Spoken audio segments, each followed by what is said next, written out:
In today's video, I am going to be breaking down some half-court trap defenses that you can use with younger basketball players. Now, if you're in a league that allows you to run a zone, or if you're in a league that allows you to trap at half, then this is absolutely perfect. Personally, my U12 team can only do a full court press after halftime, and that's only if we are within 15 points of the other team, as in us leading by 15 points or less. So, generally speaking, the whole game, at least the whole first half, I, as a coach, if I wanted to win a game, should be half-court pressing with a trap. That's what we're going to be showing right now. Really quickly, if you want to have a great defense, make sure to go check out my Unbeatable Basketball Zone Defense book that is down in the description below, because that's going to allow you to double team that low post, but also trap the corners on defense. So definitely go check that out. And if you like this app that I'm using, guess what? You can get that down in the description as well, and it's got a 10% off code too. It's called the Playbook. Okay, so the defense that I'm showing right now is a 1-2-1-1, and I never really thought of this when I was younger, or at least as a younger coach, as being a fantastic half-court trap, because generally you would use this in the full court. That's what a lot of teams will do. However, I seen a team a couple of years ago use this in the half court, and they were super successful. And I wanted to show you that today. So you want to keep this tight at first. You don't want these guys to get too wide, because that opens up the middle. And there is a strategy that is implemented with that if you were to have players do that. But personally, I like to keep it tight. I like to keep it really tight so that we can bait these teams into getting that ball to half court. Because as soon as that happens, we want to trap. Basically, we want to bait teams into trapping these corners, or bait them into thinking the middle is open so player 5 can pick that off. Player 5 being a tall, fast guy, and if he's not tall or if he's not fast, then it needs to be this guy. Either way, this guy needs to pick off the middle passes. When this ball does go to this side, however, player 3 needs to move over, depending on how you want to run it. So personally, I like to have player 3 move over, while some coaches will like to have player 4 move up and have player 3 move down. Either way, there's going to be one player who's guarding that half court, a player who's guarding mid, and a player who's guarding the baseline or the sideline. No matter how or which way you cut it, I personally like to have player 3 move up. However, he should not be at half. He should be a little bit back.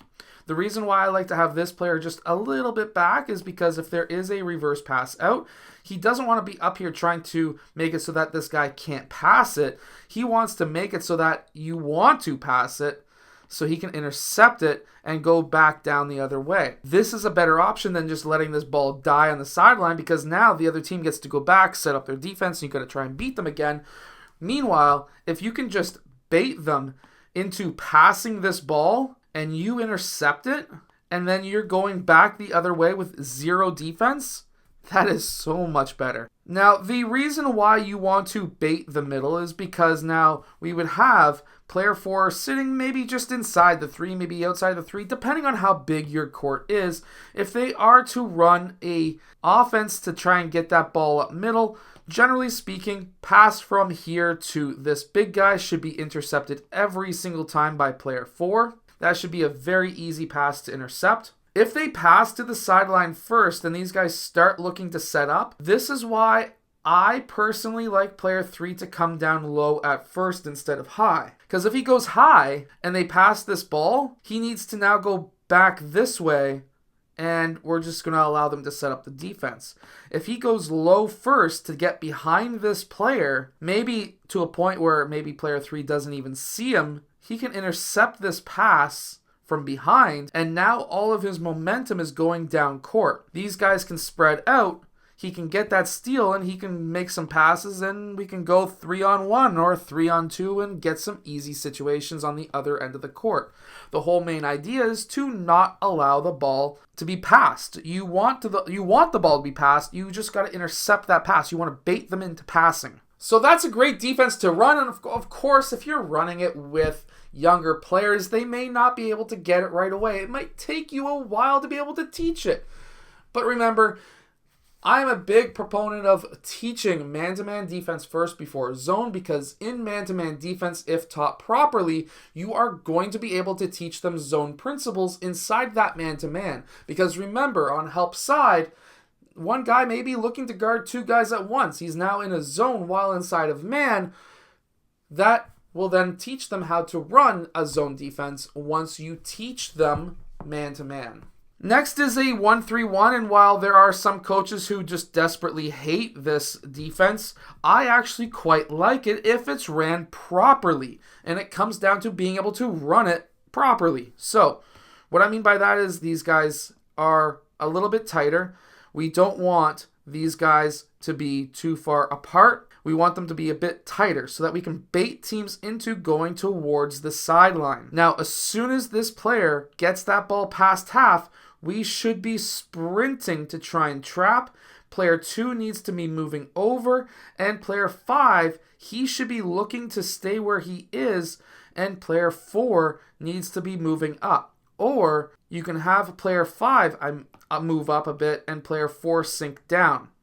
Personally, I prefer player 5 moving up and player 4 sinking down. The idea behind this is if this pass goes back to middle, you want player 5 to be far enough back to intercept this pass, but if there's somebody who's trying to get a middle post up, he needs to be in front of this man and still be ready to intercept that reverse pass to player 1.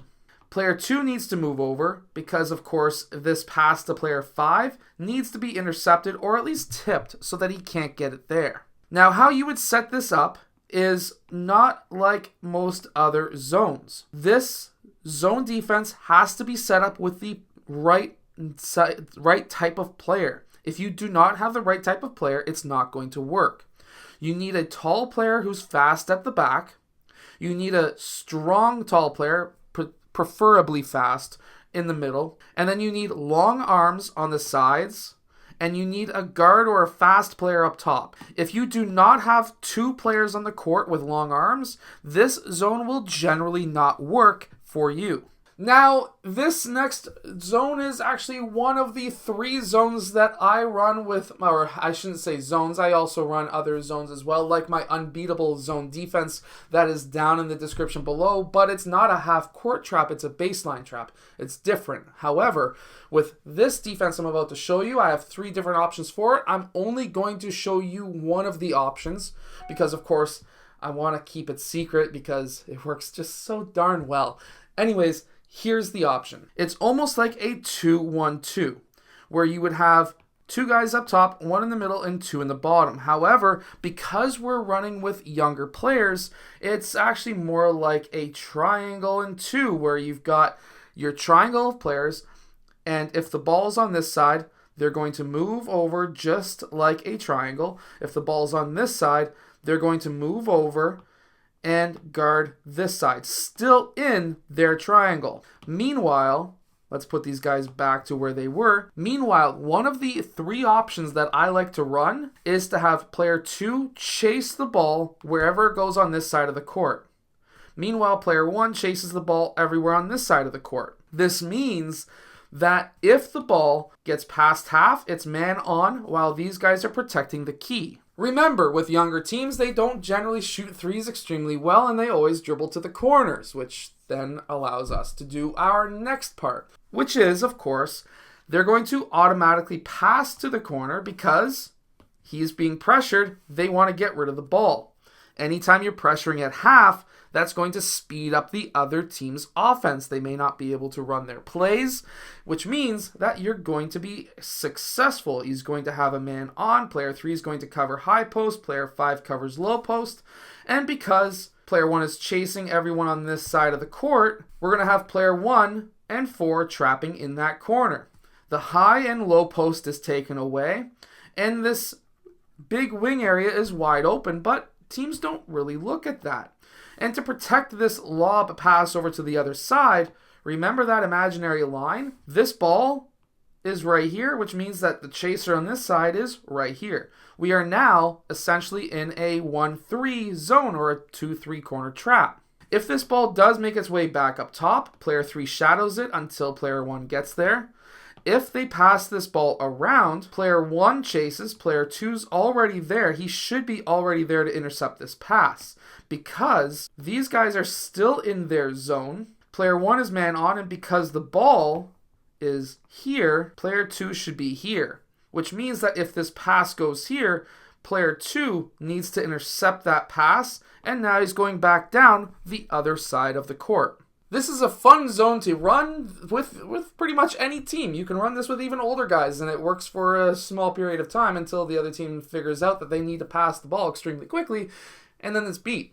However, make sure to go check out my Unbeatable Basketball Zone Defense book that is down in the description below. That's going to help you be able to win more games.